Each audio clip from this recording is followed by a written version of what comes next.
Hey y'all, it is a wild Friday night at the Cat House Lounge here in Eureka Springs. I'm with the lovely Miss Ashley and of course my homeboy Scooter here. Scooter, who's out there? Watch him, boy. Yeah, you gotta keep an eye on him out here because it gets wild. Nonetheless, I promised you every Friday and Saturday night a throwback video from how all of this started.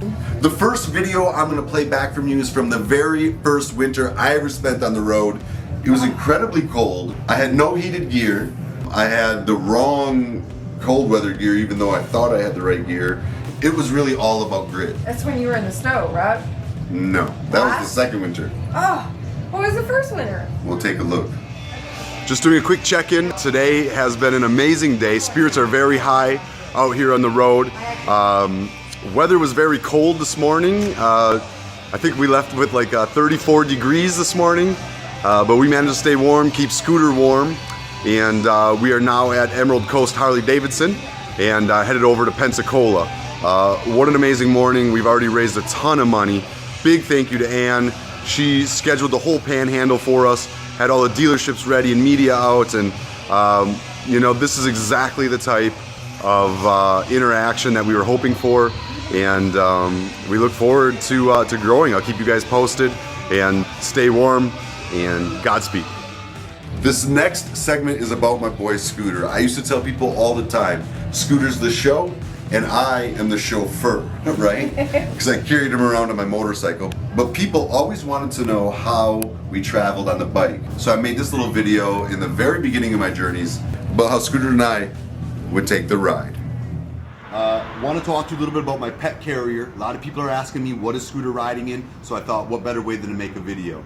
I've got the pet carrier that I got from Six Bends Harley Davidson in Florida, and let me tell you, Scooter loves this thing. We got it wired with an electric blanket, keeps him super toasty on those cold nights. Come on out, Scoot, come on out. And inside, it's got a tether, so he can go in and out. We don't have to worry about him coming out. And it's got electric, so warm right now. He's got an electric blanket in there that he wraps up in and burrows in. I got it from Harley Davidson, Fort Myers. Okay, now Six Bends Harley Davidson, but they've got lots of dealers, man. It's the SFE crew, and they are the official fuel sponsor of Scootin' America. So find your local dealer, get the one closest to you, all right? If you don't have one close to you, go online and order it with them. They carry them in stock. If they happen to be out, they'll order it for you. Get it from them, man. They fuel us, they keep us on the road. If it wasn't for them, Scooter and I wouldn't be out doing what we're doing for the children of these soldiers. So big thank you to SFE, and I hope you all enjoyed our carrier. To get on the road full time, it took some serious sacrifice. I sold off nearly everything I owned, put it in my gas tank to travel the country. But people often wondered how I got by living full time on the road. So this was the first little how I fund my travels video I ever made. Alright, so I thought I'd take the time right now to talk to you guys a little bit about a question I get asked a lot, which is my funding. Yeah, sorry about the noise. I'm in the middle of Louisiana here. Seems to be a train ripping through, but that's just what it is. So my funding, people wonder how I fund this trip. It's pretty simple. I don't use any of the charity money. 100% of the money I raise, I donate. So any money that's donated to me by the dealerships or by people that join the ride for the charity, I don't figure out what my operational budget is out of that and use that for my fuel and lodging, etc. I'm pretty much funded by one major sponsor, Scott Fisher, all right? Boom. Scott Fisher Enterprises. Six Bends Harley Davidsons, Naples Harley Davidson, Rocket Harley Davidson, Blue Ridge Harley Davidson, Thunderbird Harley Davidson, Duke City Harley Davidson. They stepped up to the plate. They donate me a lot of my fuel money, which happens to be where we're at now. Stopped to get some fuel. Found this old cool tree to sit underneath and eat my lunch, which is a can of sardines. And that is how I fund my trip. I am living on a shoestring budget because I refuse to take any money from these kids.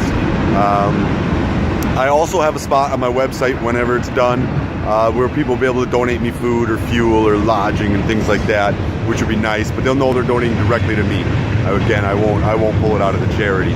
Other than that, you know, we're scraping by, you know, sleeping churches, camping, hotels when people donate them. People donate us floors, rooms at their homes.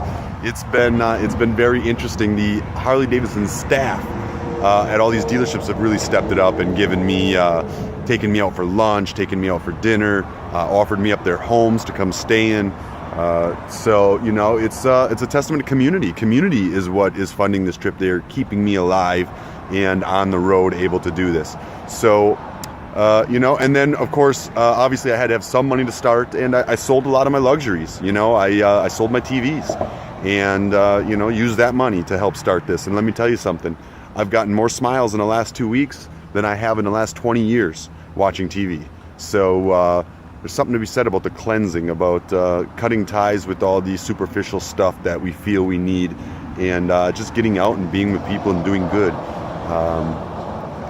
The feeling, the emotions that I'm experiencing out here could never be matched by any home or couch or television. This is this is the most enlightening thing I've ever done in my life. So if you say you wish you could, you can. You just got to give up all those things that society tells us we need. Food for thought.